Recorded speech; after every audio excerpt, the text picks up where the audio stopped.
আসসালামু আলাইকুম। সকলের প্রতি আন্তরিক শুভেচ্ছা রেখে আজকে আপনাদের সাথে আলোচনা শুরু করব। আজকের আলোচনার টপিক হইছে আ ইউরোপে বাংলাদেশ থেকে ভ্রমণ করতে হলে কি প্রয়োজনীয় ডকুমেন্টস আমাদের দরকার। তো কথা না বাড়িয়ে আমি আলোচনায় চলে যাচ্ছি। সকলে আশা করি থাকবেন সাথে এবং আলোচনার আম বিস্তারিত ডকুমেন্টস আমার কাছে আছে। যদি কারো আলোচনার মধ্যে যে জিনিসটা যে কি ডকুমেন্টস আমাদের দরকার অ্যাকচুয়ালি ভ্রমণ করার জন্য ইউরোপে। তো ১ম যেই ডকুমেন্টসটা আমাদের দরকার সেটা হলো আবেদন ফর্ম। তারপর আমাদের দরকার হলো পাসপোর্ট, যেটা অবশ্যই মেয়াদ থাকতে হবে সর্বোচ্চ ৬ মাস।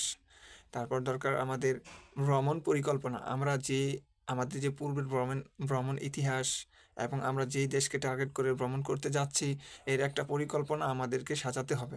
তারপর দরকার আমাদের আম বিমান টিকেট। এটা রাউন্ড কেন? এটা আসা এবং যাওয়া দোনোটা একসাথেই দেখাতে হবে। আমাদের দরকার ইউরোপ থেকে আসা যেকোনো কোম্পানি হোক অথবা রিলেটিভের কাছ থেকে হোক ইনভাইটেশন লেটার। তারপর আমাদের দরকার ভ্রমণ ইন্স্যুরেন্স, তারপর দরকার ভিসা ফি এবং যেটা সবচেয়ে ইম্পর্ট্যান্ট বিষয় লাস্ট 6 মান্থের ব্যাংক স্টেটমেন্ট। যেটার উপর ডিপেন্ড করবে অ্যাকচুয়ালি আপনি ভিসা পাবেন এবং পাবেন কিনা। তারপর এইগুলো হচ্ছে আমাদের আমাদের আম আ কিছু প্রাথমিক ডকুমেন্ট যেগুলো আমাদের অবশ্যই লাগবে। আপনি যেই জায়গায় গিয়ে থাকবেন হোটেল অথবা যে রিলেটিভসের বাসায় থাকবেন, ওই হোটেল এবং রিলেটিভসের বাসার ঠিকানা অথবা হোটেলের অ্যাড্রেস আপনাকে প্রদান করতে হবে।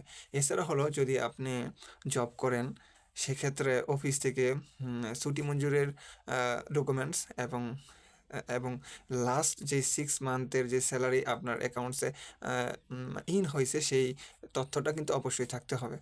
এবং এটা বলে নেই যে আমার কাছে একটা প্র্যাকটিক্যাল একটা উদাহরণ আছে, যে এটা অবশ্যই ভিডিওর শেষে বলব, যে উনি কর্পোরেট লেভেলে জব করতো, এখন বর্তমানে ভ্রমণ ভিসায় কীভাবে উনি কর্পোরেট লেভেল থেকে ভিসা পাইছে এবং বর্তমানে ইউরোপে আছে সেই তথ্যটা আপনাদের জানাবো।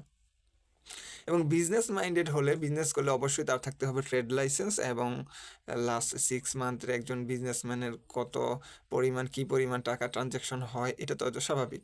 এটা তো আপনারা জানেন যে কী পরিমাণ হইতে হয়। তো অবশ্যই লাস্ট 6 মান্থের ব্যাংক স্টেটমেন্ট লাগবো, আয়কর রিটার্ন লাগবো। এই তথ্যগুলো অবশ্যই তাকে দেখাতে হবে।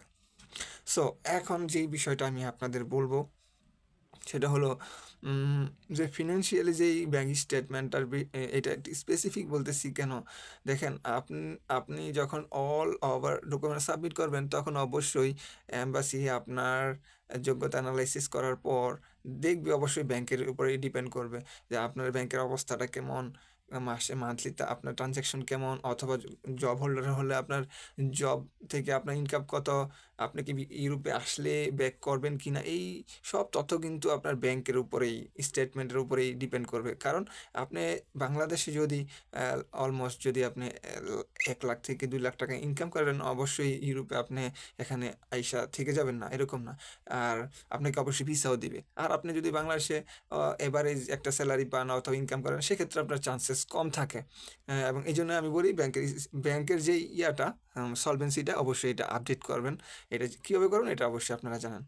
সো এখন আমি যেই উদাহরণটা দিব কর্পোরেট লেভেলে যে ভাইয়ের সাথে আমার কথা হয়েছে, উনি একটা বাইং হাউসের মার্চেন্ডাইজার ছিলেন। উনি বলছে যেটা, যে ওনার নাম প্রকাশ করব না। উনি বলছে যেটা, যে ওনার স্যালারি ছিল অলমোস্ট 80 মানে ৮০,০০০-এর মতো। ঠিক আছে? উনি এই বলে ভিসা পাইছে যে উনি বলছে যে আমি ইউরোপে বায়ারদের সাথে আমি কানেকশন করব, কথা বলব, মিটিং করব এবং সাথে আমি ইউরোপের মধ্যে প্যারিস, আইফেল টাওয়ার ঘুরবো এবং আরও কিছু শহর আমি ঘুরে দেখব। সো এই ছিল তার ভ্রমণ হিস্ট্রি, মানে ভ্রমণ যেটা আমরা তৈরি করব, ভ্রমণ পরিকল্পনা। এই ভ্রমণ পরিকল্পনার মধ্যে উনি এইটাই মানে লিখছে। সো তখন তাকে ১ম ১ মাসের ভিসা দেয়। তিনি ১ মাস এখানে ১ মাসের মধ্যে আসে, তারপর আবার যায়। আবার যাওয়ার পর আবার এপ্লাই করে, সে ৬ মাসের ভিসা পায়। সো এইভাবে সে মানে এই মোটামুটি ডিসকাশন তার সাথে আমার হয়। আরও কিছু আছে, যেটা ভিডিও লম্বা হয়ে যাচ্ছে, এইজন্য আমি বলব না।